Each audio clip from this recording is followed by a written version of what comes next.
Hey guys, it's Game Guide here, and today I will be reviewing the new Super Mario Bros. U Deluxe Edition for the Nintendo Switch, and I will be comparing it with the original version that came out in 2012 for the Wii U. So I'll be talking about whether it's changed enough to make it worth buying, what good changes have happened, what bad ones have happened, and yeah, I just want to talk about the general gist of the game, my opinions on it in general, and I'll kind of tell you what I see in the game because I bought it a week ago, so I want to show you guys what I think. So yeah, guys, I'll get straight into it right now. So in terms of graphics, I have to say that it is very similar to the Wii U graphics. However, I would say that it has improved slightly and has somewhat been improved, but not to the point where it's easy to notice.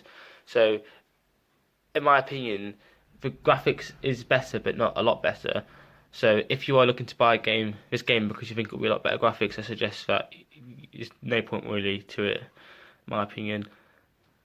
So first of all, one big change that this game has got that the original didn't have is the introduction to the two new characters, Toadette and Nabbit, which isn't on the back of his case here. But yeah, these two characters weren't on the original version of the game, and they are a new feature. And both these characters make the game easier to get past the levels. So Toadette, for example, can jump higher than the other characters, so it's easy to jump over like enemies and stuff, unlike the other ones. So if you're playing with someone who's not as good as you or struggles with the game, who is quite new, they could be that character. And there's also Nabbit as well. And with that character, he's basically invincible. Enemies can't damage him. He'll take no damage from anyone. The only I think damage he can take is falling off the map. But apart from that, he's invincible. So that's a perfect character, especially if you've got a younger brother, younger sibling that's 2 or 3 years old that has no idea what they're doing. That's a perfect character for them to be. So they still feel like they're involved in the game. And yeah, that's one of the most notable changes that this version of the game does have. But another thing that has changed is that Super Mario Bros. U and Super Luigi Bros. U is both included in this game, when with the original version it was just Mario Bros. U. So that kind of includes extra levels and courses to complete as well, which makes the game better. But from my experience, Luigi U is just basically a hard version of Super Mario Bros. U. You can't beat Mario. So yeah, that's all it really is, really. Now, a lot of you guys might have bought the Wii U version of this game, which is just Super Mario Bros. U without the deluxe. And I have to say that if you've got that game, there's not much point upgrading to this game because I don't really feel like there's much of a change to the point where it's worth buying. And it is $43.99 currently.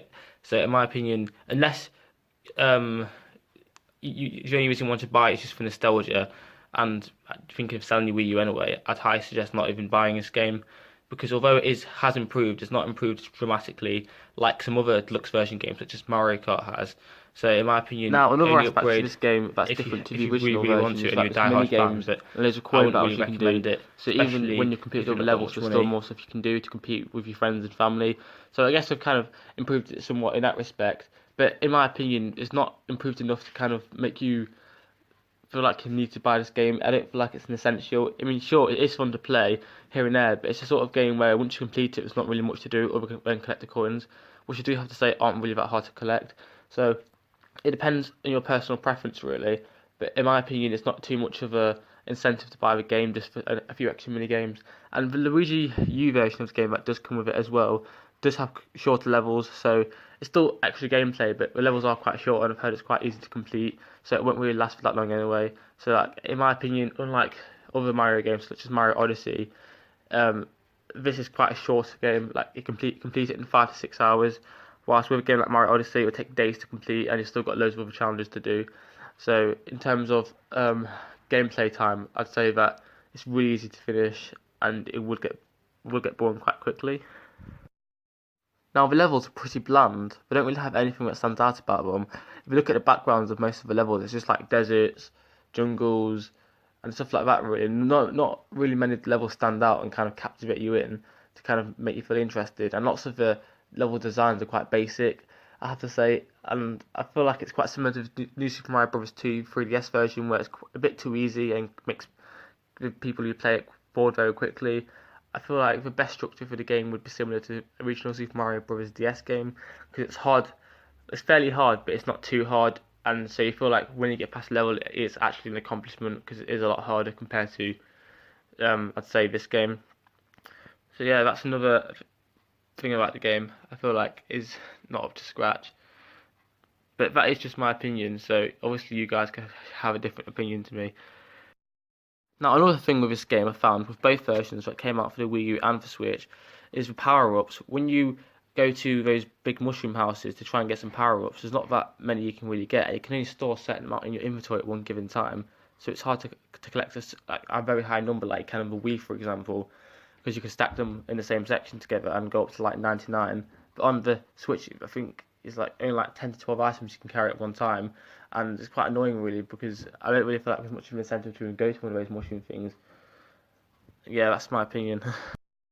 Now, a good thing with this game is that it's 2D, so although it sounds easy, it does kind of appeal to a certain audience, which is obviously the younger generations or the older generations that haven't played these types of games before or gaming in general.